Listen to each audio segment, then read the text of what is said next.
Le sommet d'été annuel de Yabouli pour les entrepreneurs chinois vient de se conclure à Changzhou, dans la province du Henan, au centre de la Chine. La réunion de 3 jours a attiré des centaines de professionnels chinois. Un moteur pour la croissance durable, c'est le thème du sommet de cette année. Comme toujours, l'événement a rassemblé plus de 500 entrepreneurs et industriels chinois.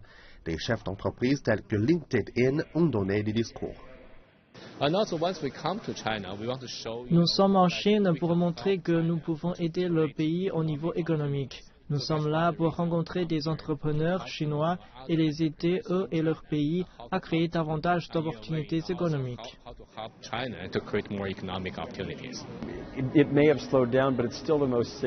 Oui, il y a eu un ralentissement, mais c'est toujours l'une des croissances les plus importantes dans le monde.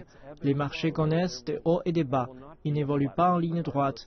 Peu importe que les estimations indiquent une évolution en ligne droite, il y aura des hauts et des bas car aujourd'hui le marché est mondialisé. 13 séminaires ont eu lieu pendant le sommet. Parmi les sujets abordés, la finance sur Internet, le marché immobilier, l'ère des grandes données et l'avenir du secteur manufacturier. Le séminaire sur le marché de l'immobilier chinois est populaire depuis toujours. Cette année n'a pas dérogé à la règle.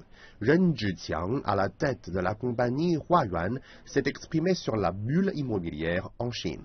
Bien que de plus en plus de villes chinoises mettent en place des mesures pour encourager les acquisitions immobilières, je ne crois pas que cela freinera le ralentissement du marché immobilier dans le pays. Je pense que la situation va s'aggraver en septembre.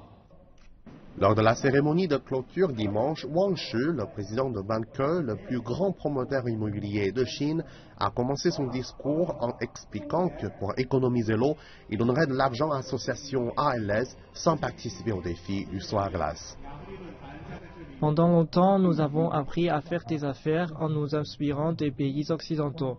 Aujourd'hui, je pense que pour réussir dans certains domaines, nous devrions nous appuyer davantage sur notre propre culture et sur nos traditions.